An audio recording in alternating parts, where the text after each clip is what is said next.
To commemorate the University of Salem Baptist Church, we're doing a church interview with the mother.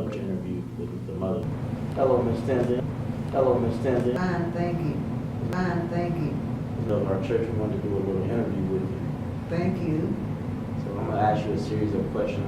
Thank you for your time before we start. You're welcome. So, just for the record, you want to state your name and your birthplace? My name is Cora Viola Tinsley, and I was born in Providence, Kentucky. The address? What's the address? And I'm born in Providence, Kentucky, on Dixon Street. Okay. And what year? What day is that? January 21st, 1921. You're 20. So could you give us a little history of what was going on in Kentucky about your family? Well, I came from a strong family background, and we lived across the street from the church. The church is down on Dixon Street, and I was at every service. But my father was a choir director for every choir, and we had to be a church. I didn't always want to be the reverend, but I was there. What role did having spiritual parents play in your life? Was your mom and your dad involved in the church? Yes, both the members of the same church. What impact did they have on you growing up being Christian? And the Christian education, they were there. And my father was always there. But there were 8 in my family, and my mom didn't always make it across the street. Because on Sundays, she was always busy getting us ready.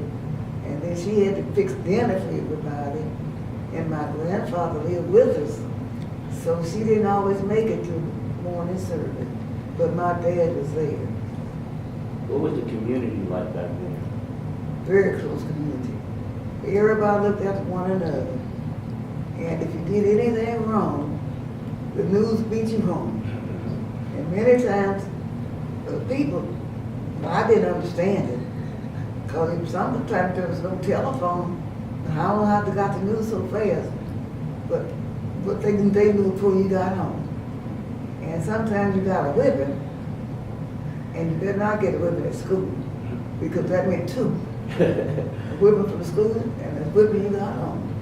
Speaking of school, what did you do after school? Did you go directly to After college? school? Was college an option? Not at that time. It was not an option. Because even though I really did have the know-how, but there was no scholarship for blacks. And then there was only one school that was not too far away. That was Lane College in Tennessee. People could go there if you had the money. But we did not have the money. So at that time, I could not go to college, and there was no scholarship. Did you end up going? When I got ready to pay my own way. Yes, I went. And where did you go? Eastern Illinois University. And what degree? I got a degree with emphasis on sociology. And what hobbies do you have or did have? Oh, I love crossword puzzles. But I don't do them anymore because my eyesight is not as good as it used to be. But I love crossword puzzles.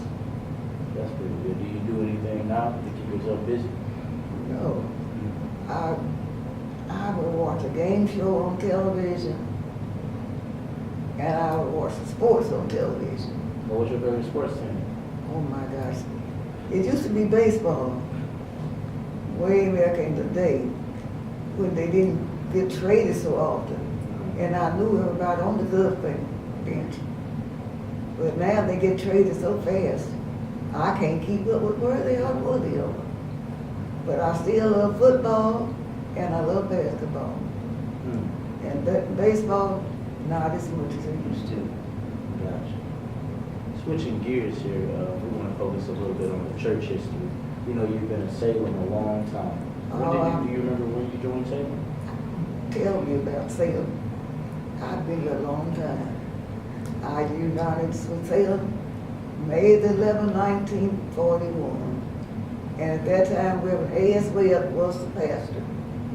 If I got it right, that's about 75 years. 75 years. I've been here half as long as Salem. So you've seen a lot of pastors. Do you recall how many? I can't recall all of them, But I remember Reverend A.S. Webb, and I remember Reverend Rowan, Reverend Lillard, Reverend Dawson. Reverend Dawson did 2 tours at Salem. He retired and stayed retired for 15 and a half years. And then he came back. And he was a good pastor. We had a real good pastor anyway. And after Reverend Rowan and Reverend Dawson, then we had, after Reverend Lillard, and then Reverend Shelby has been here 34 years. Amen. So have you noticed in that 75-year span, have you noticed any changes? Oh, lots of changes. Lots of For the changes. better or for the worse? Well, then on what side of the fence you looking at? So what are some of those changes? But one of the things that I miss most is the old church. It was smaller, and we were not as spread out, and we seen that we were closest at the old church. Now, in the new church, we don't seem to care who's next to it. We may bother ask a name, and we may not, and I miss that too. Because when you talk to people and encourage people, they will come back. But some of them join Salem, and I don't know what happened to them. They don't show up anymore. And then they'll tell somebody, oh, I'm a member of Salem. They're not a member. They joined, they haven't showed up since 20, 30 years ago. And they haven't been back. Now why did they join? It didn't make no sense to me. Maybe it did to them. One lady, I'm sorry to say this, but she said, use this expression, but this is her word, Salem feeds good. When they have it, you go to Salem, they feed good. She well, got some of them on the dime bag. Oh, they feed good. Now, is that a reason to join the church? No, I don't think so. But that was her thinking. So who am I to question? I'm not a judge. Only God can judge. But if Reverend Shelby says you can't judge, but you can pick the fruit. So, do you think it was more emphasis, like more sacredness for Sunday? People kept Sunday more. Well, now Sundays, it's not sacred anymore. Because we do some of everything on Sunday. Now, when I was growing up, they did not open grocery stores on Sunday. They didn't open them. All stores were closed. If you need a loaf of bread, you better get it on Saturday night. Or else be prepared to make your own bread. Well, you wouldn't do all this work anyway on Sunday. The stores didn't open on Sunday. Because I remember going to church, going to the A&P store on Saturday night, and they had all those chickens, and my husband just buying every one of them they had and put them in our freezer because they couldn't sell them. And they didn't want to keep them over until Monday. But a lot of changes. Everything's open now. Filling station, gas station, grocery stores. It wasn't like that always, huh? No, not like that. Whatever you went on to done, you better do it on Saturday because you couldn't get nothing on a Sunday. No filling stations, no grocery stores. Your only option was a church. And we had church services Sunday morning. We had Sunday school. We had all to the 3:30 afternoon program. We had BTU and then night service. And I was required to make them all. I did not enjoy going to that 3:30 service. I really didn't. But I had to go.